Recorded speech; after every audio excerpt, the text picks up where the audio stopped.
Mishnah and Samach Tes Amid Bais 69b. You see that over there? 69b? Yeah. Azav Nidda Daf. These are all people that are tamei. Azav is a man that's tamei. Zavra is a woman. Nidda is a woman that's tamei. Blood of Nidda. It's regular. From the cycle. Vayeledes, a woman that has a baby, is also tamei. And the Mitzvah is also tamei. So they died. So mitamen b'masa, their bodies will be tamei to anyone that lifts them. And the Gemara is going to explain that it doesn't actually mean just someone lifting them, because then they would be tamei even if they weren't in Nidda. Or Zav because they're a dead body. But there is a chiddush here when it says b'masa, it's actually referring to Eben Masama. The Gemara is going to explain it's talking about a large boulder. It's normally not moved, and nevertheless, their weight is insignificant on top of this boulder. They're sitting on top, and underneath the boulder is clothing or vessels. So those clothing become tamei. Underneath them, they're dead. They're dead, right? And it's going to be tamei, even though they're dead. So the tumah is still going to be there. We'll see. And ad shimikabasar, until the blood, the flesh begins to dissolve. Okay, we'll see why. We'll see why in the Gemara. There's a gzeira. Ovid kechavim shemes tarmila tamei. A non-Jew that dies doesn't give off any impurity anymore. Rabbinically, a non-Jew was considered tamei. Biblically, a non-Jew is not tamei, but rabbinically, it's tamei. And after he dies, that rabbinic tumah goes off. We said that he was considered a zav, but that's only while he's alive. Shama says that all women die as niddas. What's the significance of that? If they were wearing some sort of clothing right before they died, so you'd have to put that clothing in the mikvah because it touched a nidda. Still remain nidda or shmeisa nidda. It has to actually be a nidda. It's not just automatically, oh, they died, they're a nidda. They have to, if it's during the time of nidda, then they're a nidda. If not, then they're not. That's a weird comment concerning that the majority of women die when they're older. Non-vested stage. Right.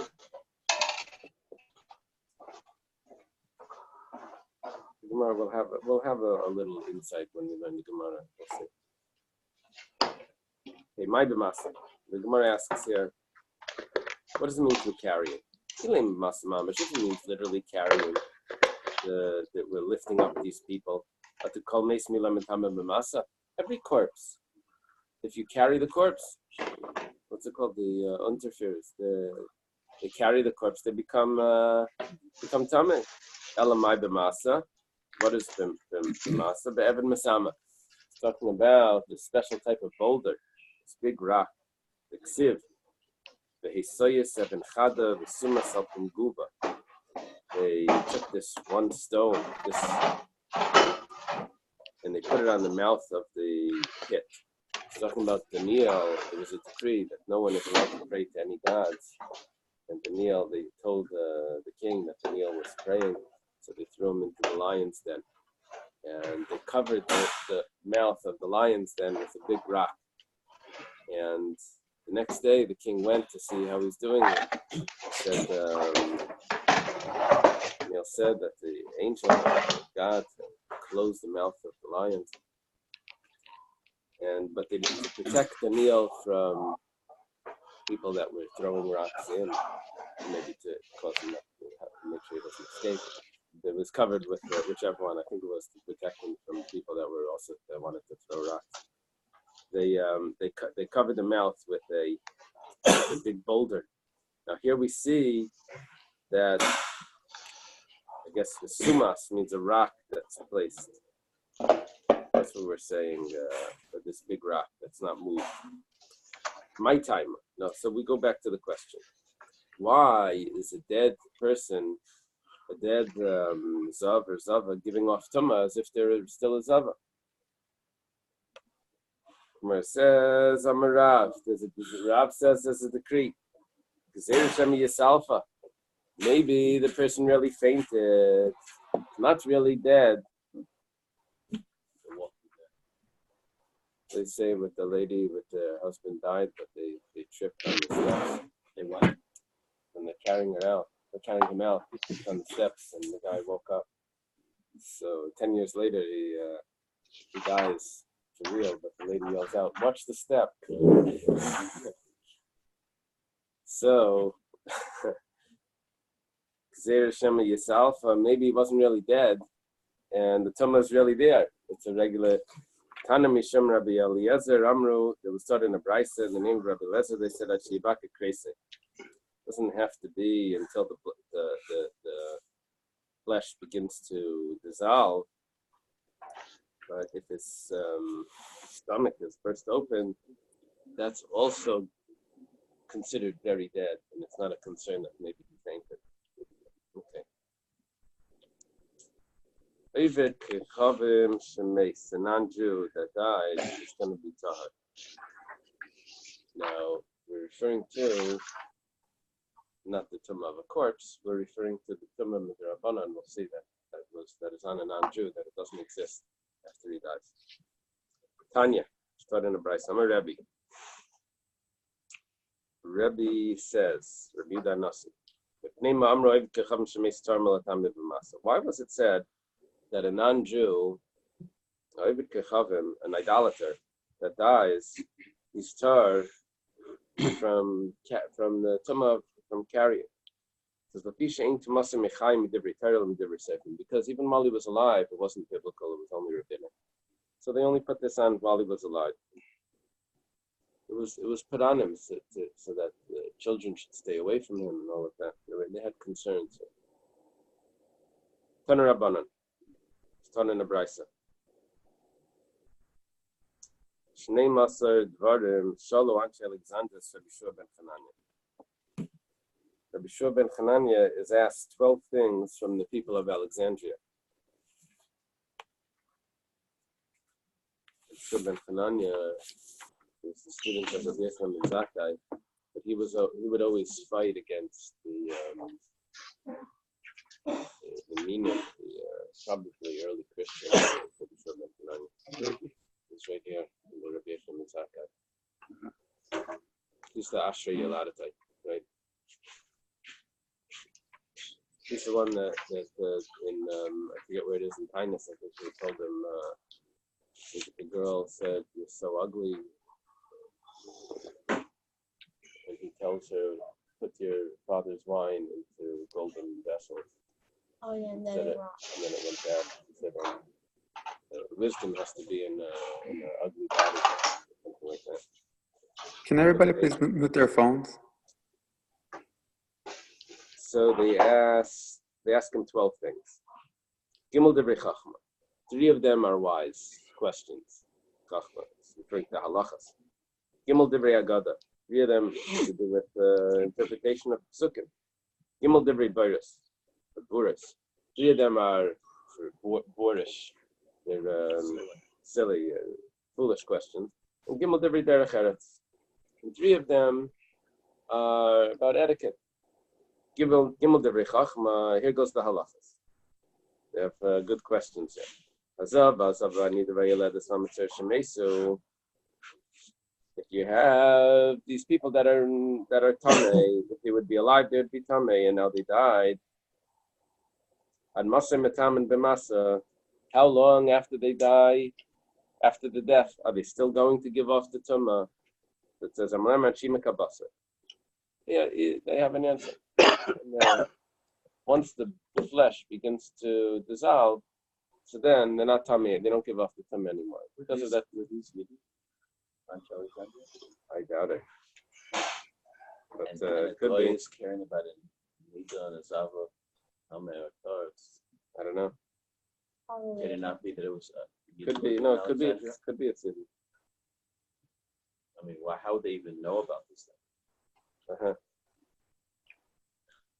You know, there was this person, Philo Philo of Alexandria was a Jewish philosopher, but Chazal don't quote him at all. There's no reference to him at all. He was in the same time. There's no the Tanaim. There's no reference. There's no. Alexandria was a huge Jewish community, Right, second only to Jerusalem in its day. but they were already probably half and half. They built their own base of Mikdash. They were fruit in their own way. Why was he not quoted? I don't know. It's like an interesting thing. That's part of the the tradition. Yeah. Okay. Torah Masara. Interesting.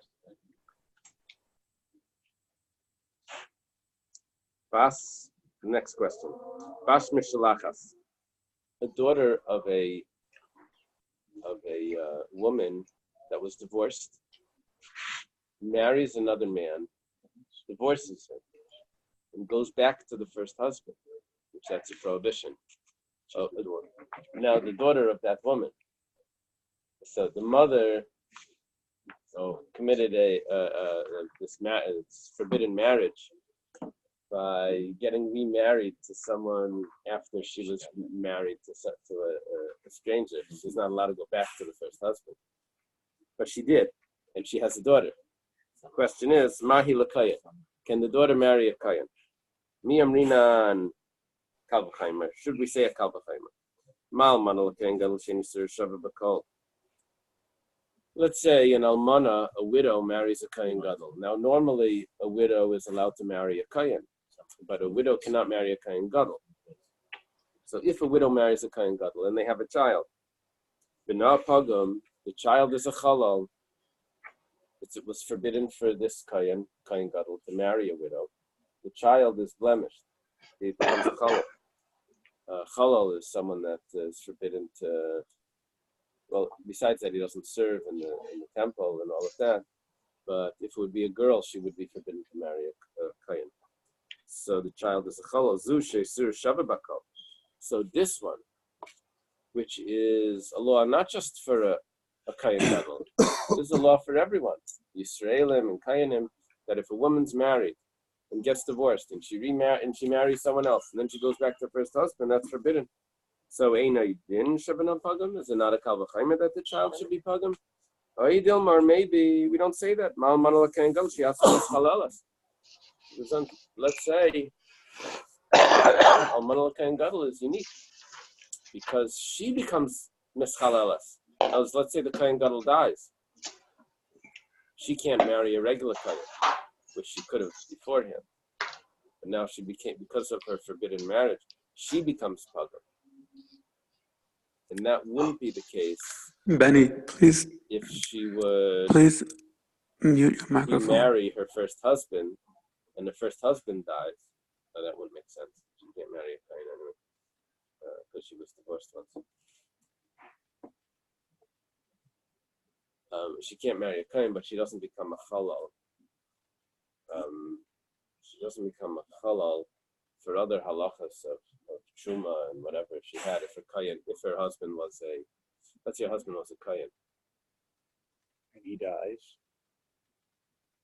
That's the position. No, he wasn't allowed to remarry her. 1 second. Just such modern questions.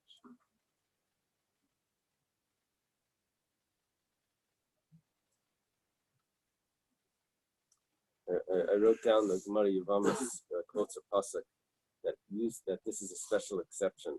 The Baskain Kisiel the Ishazar, that it excludes a case where she remarries her first husband. That there's some exception here where she doesn't get the regular halachas of a halala because she didn't marry someone that she wasn't supposed to marry, even though she's not allowed to remarry a divorced. The Kayan can't marry a divorced woman, but for whatever reason, she doesn't become, in this instance, she doesn't become a halala. So maybe we should say that her daughter should be fine to marry a Kayan because she has that exception. Amalahan, she committed this abomination by remarrying her first husband, but not her daughter. That was our second question.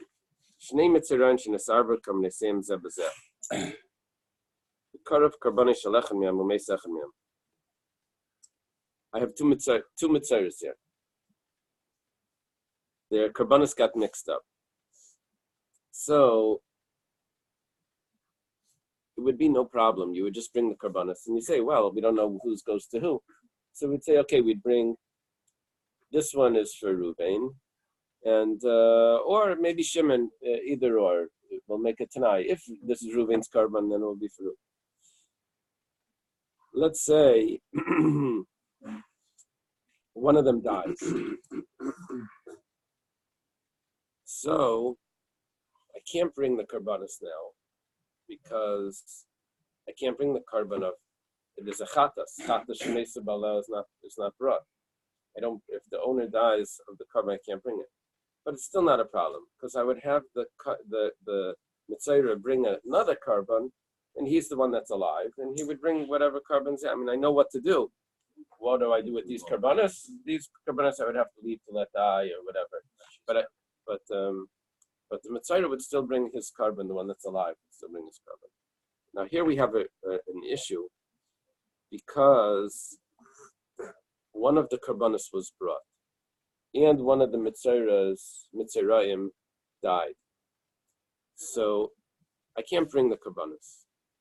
This could be the other one, because it could be it belongs to the one that died. And chata shemesa bala I can't bring. If the owner dies, he can't bring off of that. He can't bring a karban from his house. Excuse me, because it could be his karban was brought already. You can't just bring an extra chatas. That's chulin ba'azara. So this is a real issue. How are we going to resolve this?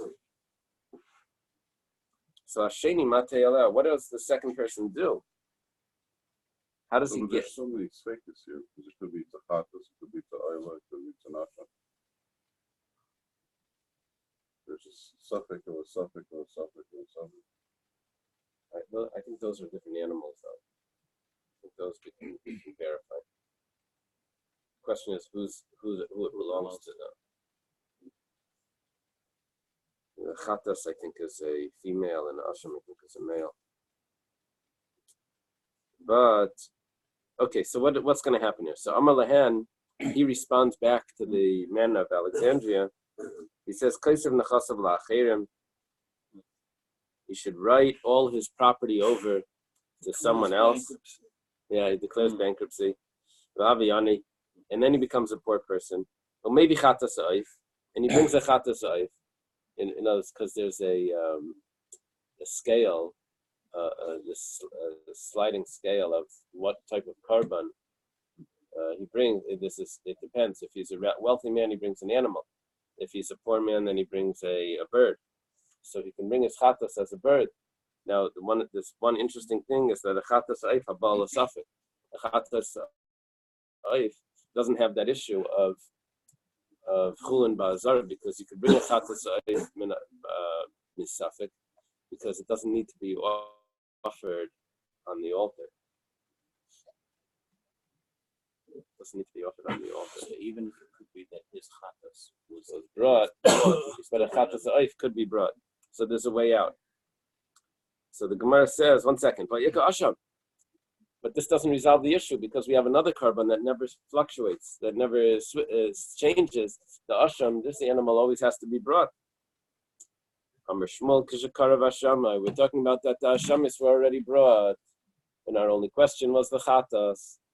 However, if it would be that the asham wasn't brought, then we would have a real issue. Okay, Amar Rav Sheshes. Rav Sheshes says, Gavra Rabba Kishmuel, Lema Ki Hai Milsa. Such a great person should say something like this. He says, come on, who's he going like this? Who's he going like? Now we're going to have a three-way machlokes here. Come on. We have a three-way machlokes. When a person's wealth is determined by which sacrifice that he brings, because it could be that he's considered rich at one point of his life and then becomes poor, or the opposite. And when does he determine which carbon he's going to bring? And if he switches in middle, does it follow the first carbon? We have three different opinions. We learned this, in Krisis. Erech it goes like this. Who's he going like? Ikar Rabbi Yehuda. If he's following Rabbi Yehuda, Damar Asham Kava, that the Asham establishes his wealth. Even the Kava Asham Bashiris. Once he's been established as an Asher, as a wealthy person, when he brought the Asham, can't just write his money over to someone else and then bring a Chatas Aif saying, I'm poor. It's too late. We have you marked down here in the rich man's documents. You've been filed under a rich man. That's right. The Tanan, as it was started in the Mishnah. That he starts off, he brings the karbanani, but then he gets wealthy. Oy Asher, the opposite. He's wealthy, and then he gets poor. First opinion says that we follow the chatas. That's the Reb Shimon. Already seeing that there is a way out here. We'll see. But Rabbi Yehuda says it follows the Asham. And we're saying, according to Shmuel gave us an answer that the Asham was brought already. And now, because we're trying to resolve these two Mitzrayim, that the Karbanos are mixed up and one's dead, so we're saying that we're going to follow what he is right now, because he's going to write his money over. But according to Rabbi Yehuda, the Asham already determined. Rabbi Elazar ben Yaakov says that it follows what he was earlier when they sent away the birds. Before he came back in, there was two birds. One of them he slaughters and he puts the blood on his, and he sends the other one away. So at that point, that's when we determine if he's wealthy. So we have different ways of determining. Whatever the case is that according to this and according to the one that says the Asham determines, we're really not resolving anything by saying that he brought the Asham. We're by saying that he writes his money over to someone else if these were already performed. It's not going to change his status. The Ikar Reb Shimon, maybe according to Reb Shimon, this will work. Reb Shimon is Reb Shimon Bar Yochai. Reb Shimon holds the Merchatas cover. That you look at what he is when it's time to bring the Chatas. And before he brings the Chatas, he writes all his money over to someone else. So Afagav D'Leikar of Asham, we have a problem. If it's according to Reb Shimon, then we have a solution. Why does Shmuel need to say that he brought the Asham already? We have, even if he didn't bring the Asham, Neisei al Tanai. You'll be able to bring it al Tanai. Al Tanai is on condition. The shul in Prague, the Al Tanai shul, was either built on condition or it was Alt and Nai, or old and new. They had a new section. I think it's unclear what the name comes from. But he could bring the Asham Al Tanai on a condition, according to Reb Shimon. Reb Shimon says that you can bring it and make a condition. The Tanya was started in a Bais. Reb Shimon, Reb Shimon says that if I have someone that's a Suffolk Mitzayra, he doesn't know, so he's bringing his karbanos. So L'machras, the following day, after he goes to the mikveh, maybe Ashamay Velugayi, Mayamamida B'Shan Nikanai. He brings the Asham together with the oil that a Mitzayra brings, a log of oil. They bring him to the Shar Nikanar, which is the gate in the Bais HaMikdash. And he makes a condition. He says, if this person is a Mitzayra, so here's his karbanos, his Asham in his log. And if not, Asham Zeh Yeshal Min Nedava. The Asham could be a Nedava, a donation offering. Vaisei Asham, and that Asham, Tan Shlitasai, matzah, fine. We're going to slaughter it on the north. That means we're giving it the chumrah of an asham, even though we're bringing it as a shlamim, because we don't know if he really has to bring it. An asham is a guilt offering. A shlamim is a peace offering. You can always bring a shlamim. You can't bring an asham unless you're obligated to. So Reb Shimon holds that if I don't know if I'm obligated, I can bring an asham and say, if it's an asham, good. If it's a shlamim, then good. So how am I going to treat it, though? So I'm going to give it the chumras of everything. So I'll give it the chumrah of an asham that's slaughtered on the north. They have to put the blood on his thumbs, which is as if it's an asham of a mitzayra. Usmicha, and I have to do smicha on it as if it's a shlamim. And unasachim, I have to bring the flour and oil.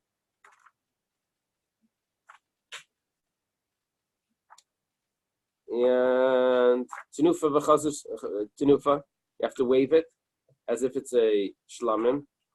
And v'chazu v'shaik, you have to give the thigh and the leg, the chest and the thigh to the kayanim as if it's a shlamim. V'nechel is zifri kunaliyim v'layla, and it's eaten only by the kayanim as well. So I give the thigh and then they eat the rest of it as well.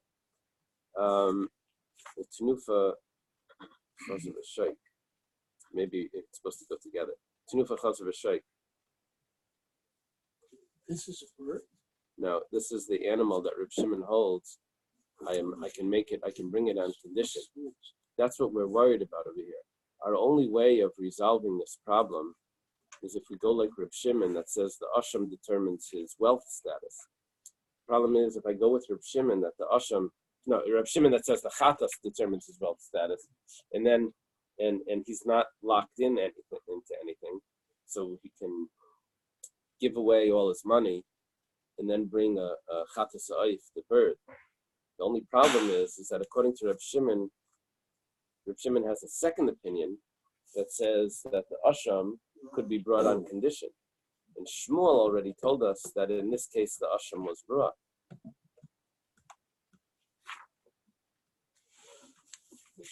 Validation? No, but that's it. There's two kayanim. There's two mitzayrus, I'm sorry. One of them died. And sacrifices of one of them were brought, but we don't know which one. We're trying to resolve this other one. How can he get his sacrifices brought? He can't bring a new sacrifice because could be his was brought already. So we said he writes all his money over to someone else and he'll be able to bring a bird. So what about the asham sacrifice? So the asham sacrifice was brought already in this case. This happens to be the story it was brought already. The problem is that there's a solution of giving away all his money, he's going to become poor. Now, if his asham was brought already, then there are opinions that hold that it's too late because his status was already determined by when he brings his asham of how wealthy he is. So we're going to go according to that one opinion that says that the asham doesn't determine his status. It's the opinion of Reb Shimon that says the chatas determines his status. He didn't bring the chatas in. So the problem is that if we go according to Reb Shimon, we have another Mishnah where Reb Shimon says that the asham could be brought on condition. We go back to Shmuel. We say, Shmuel, why do you have to give us a solution? Telling us that the asham was brought already. If we're actually following Reb Shimon, I have another Reb Shimon that says that the asham is brought on condition. That's our question. And how was it brought? We're in the middle of this. This condition is that it's eaten by the male kainim for day and a night. But the sages didn't agree to Reb Shimon. They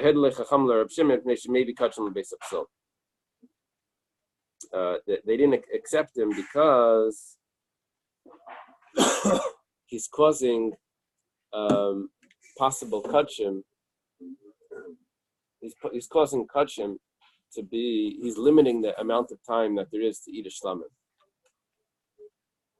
Normally, a shlamim is 2 days and a night, and here this shlamim is only going to have 1 night. 1 day and 1 night, and if he doesn't finish it, you're gonna have to burn it. So we don't like to set karbanos up to be for failure. To set it up that something is going to have to be burnt. So they didn't agree that he could do this. Whatever the case is, according to Reb Shimon, we have a different solution. The Gemara answers as it does in such a case. when you have a problem like this. The Gemara, this is typical. It says Shmuel Sabalak Reb Shimon Bechada Palagla Bechada. Look, Shmuel is accepting Reb Shimon's opinion, but Reb Shimon has two opinions. He only accepts one of them. You're asking Kasha on Shmuel, you're not asking Kasha on Reb Shimon. And Shmuel doesn't have to accept every opinion. Okay, by the way, we're in the middle of the 12 questions. Right. We got distracted by the third of the questions. What is the Mitzvah that one died? What do they do? So we said what they do, but then we had problems with all of that. And now we're back to the question. Shleish Divrei Agada, three of the questions were Agadic. Kasav Echaraimer. One pasuk says, because I do not desire the death of, I guess, the sinner, right? And another pasuk says that Hashem desired for them to die. Hashem wanted for them to die. This is, I think, the sons of Eily. So it says, Kan Bais and Tshuva, Kan B'Shenes and Tshuva. Depends if they did Tshuva or not. If they did Tshuva, then Hashem doesn't want them to die. There's a book, a sefer, by Menachem ben Yisrael. Familiar with Menachem ben Yisrael? The false prophet. No. Menachem ben Yisrael was a traveler. He was from Spain originally. He ended up in Amsterdam. He was very influential to allow the Jews back into England. He convinced Cromwell that that if he really wants the second coming, he has to allow the Jews back into all the corners of the earth. So anyway, he wrote Svarim. He was a printer. One of his Svarim is called, I don't know what it is, he wrote it in Ladino or in Spanish. It was called The Conciliator. And in there, he has all different contradictions in the Torah, and he reconciles all the contradictions. It's really an incredible thing. He says, like, here it says that you should appoint a king, and then over there it says why are you asking for a king? And he responds with the Gemaras and all of this, but he set it up in the way of, what is that? Just made my boarding pass for tomorrow. Okay. Because it was written in English. It was maybe translated. So here we have one of the contradictions. Another contradiction. That it says Hashem doesn't show favoritism. He doesn't take bribes. It says Hashem will show you favoritism. The answer is kan kaidim g'zaydin, kan lafik g'zaydin. Depends if it's before the end of the judgment or after. What does that mean? That before the judgment he doesn't show. After you already it's over, then he can show favoritism. One pasuk says that I have chosen Zion.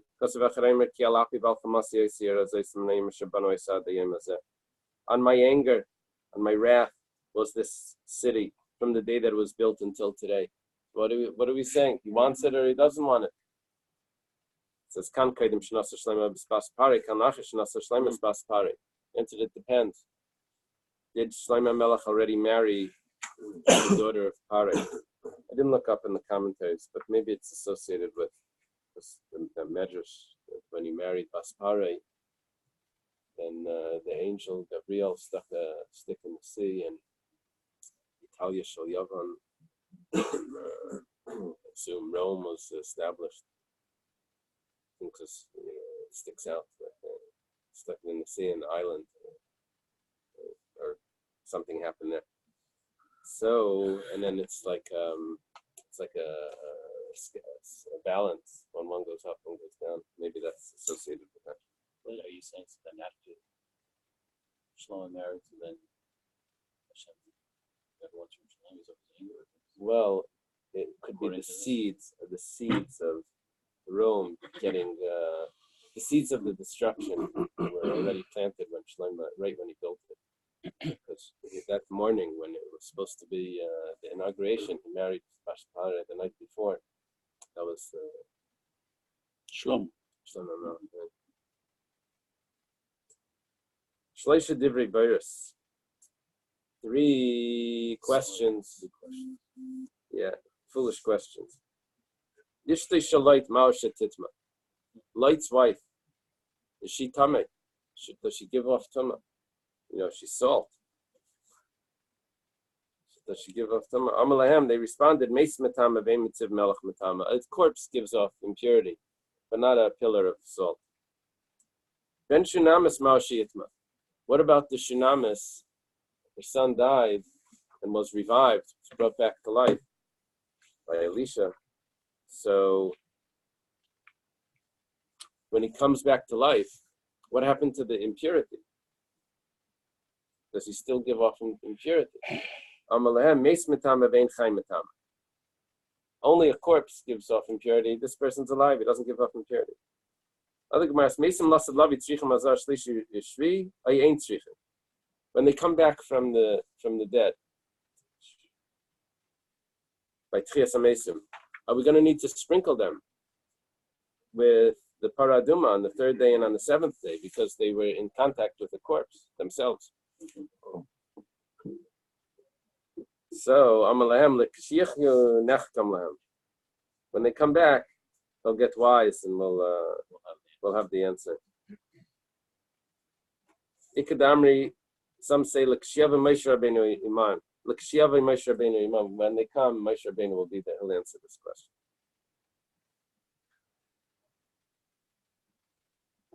Isn't that like a takeoff? Yeah. Retards? Yeah.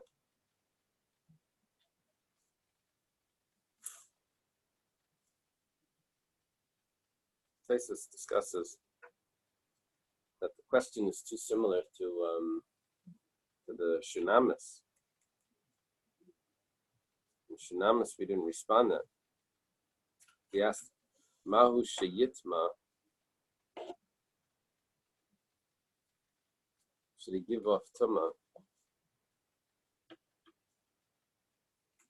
And they didn't ask that. They didn't ask the following question: what about sprinkling the blood, the water, the ashes of the paraduma on the shunamis? Why is the question that there was the woman that hosted Elisha, and she didn't have a son, and Elisha blessed her for a son, and then the boy died, and she ran to Shabbos Hayom, and she ran to Elisha, and he came. Yeah. First he sent Gehazi, and then he came back and he revived. What's the problem? No, I was looking for Yeah, it's this missing. volume there. It's missing. I just find this whole discussion in the beginning. Issue of Ben Hanan used to be so strange. I trying to find some context for it. Right, It's not there. The volume is not there. right. It's a sign. Shleisha Divrei Derech Eretz. I was looking for it yesterday. There's three questions about Derech Eretz. I assume means etiquette. Here it says, "Ma yasa adam v'yachtam." What should a person do to become wise? Amalem yarba b'yeshiva v'yamayit b'schayra. Increase his yeshiva, his sitting. That means study, and he should diminish his business. Amru, they said, Harbi Yasakain b'layhayalehem. A lot of people tried that, but it didn't. Apparently, it doesn't work. Ella yivak sharach misha chacham shalai. You should ask for mercy from the one that owns wisdom, and he'll give you wisdom. Shenemar ki Hashem yitin chachma mipiv dasisuna. Because Hashem gives chachma from his mouth is understanding and knowledge. Tani Rabbi taught, Mashal Melech Basubadam is an example of a king of flesh and blood.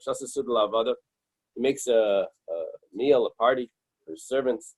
And he sends to his friend what from a package from what the meal was. So too, says, "Mipiv dasu svuna." It comes from his mouth. So Hashem will send the wisdom from his mouth, from his party. He'll send it to people that ask for his mercy. My kamashmalan, what is it coming to teach us? The habalei sagi. You need both. You need to study, and you also need to daven. So I remember in elementary school, someone was crying at the test. One of the boys. So the teacher said, "Crying you're supposed to do by Atachainim, by the test. Crying you're doing Shemana Esrei, that you daven to Hashem to give you. But at the test, they have to write the answer."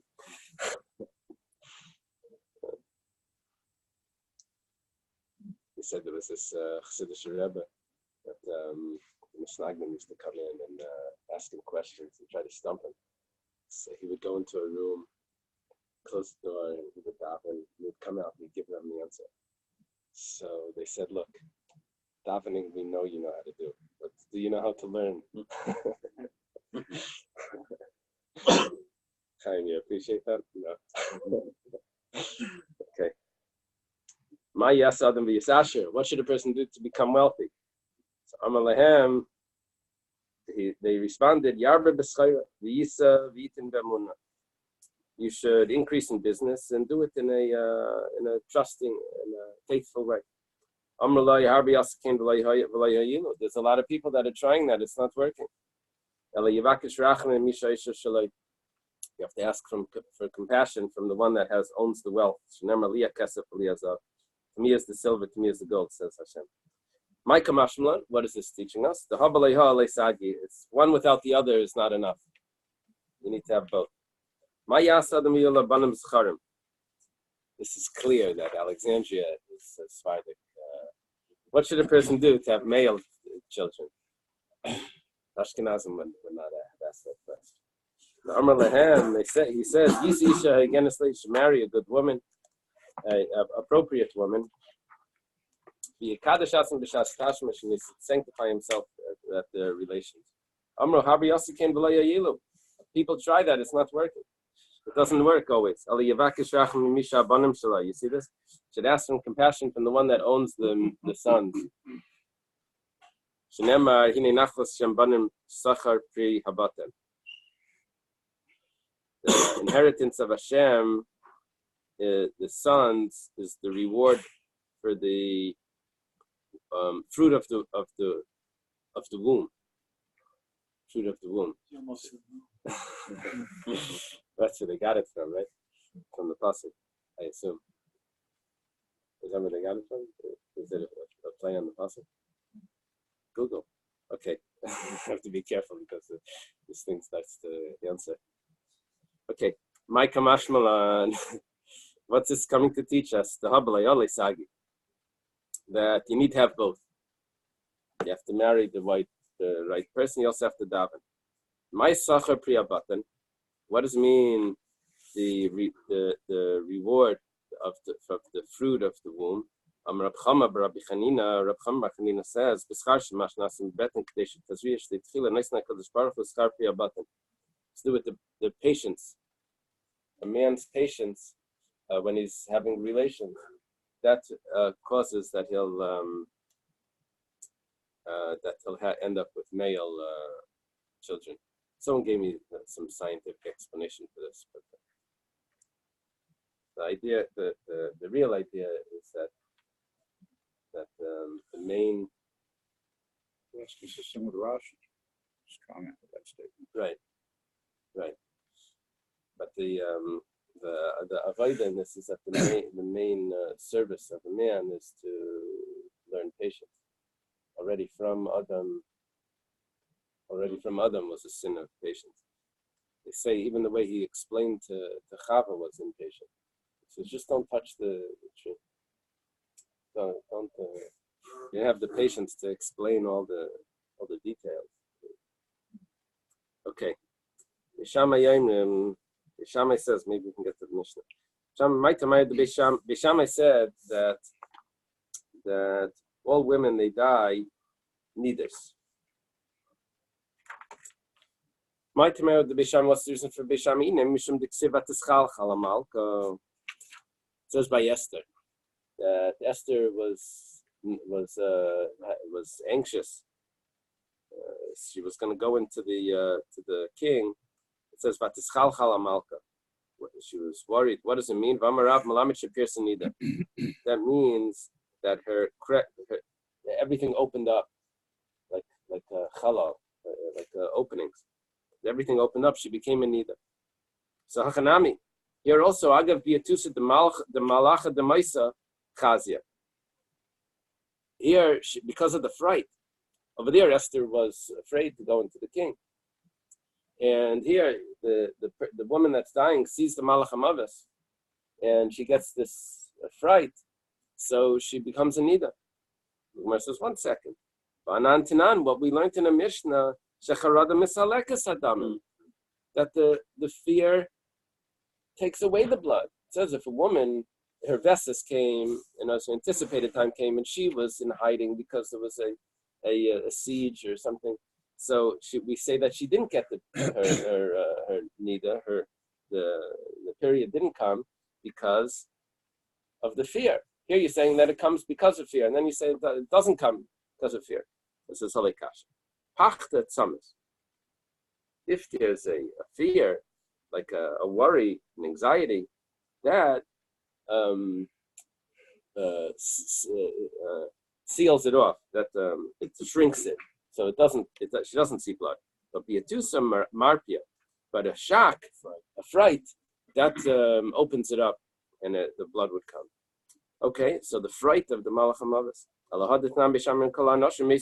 There's a problem, because Bishamai also says that all men die as zavim.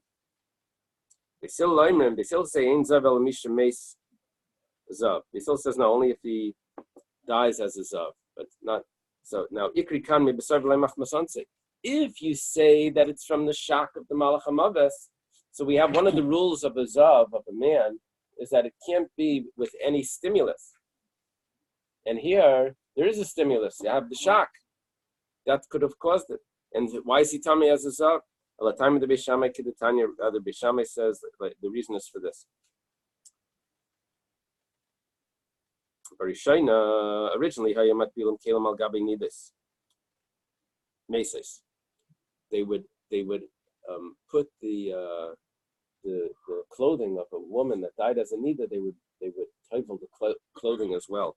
But you need this chayas mispaishas, and the women that were nidas, the living women, would be embarrassed.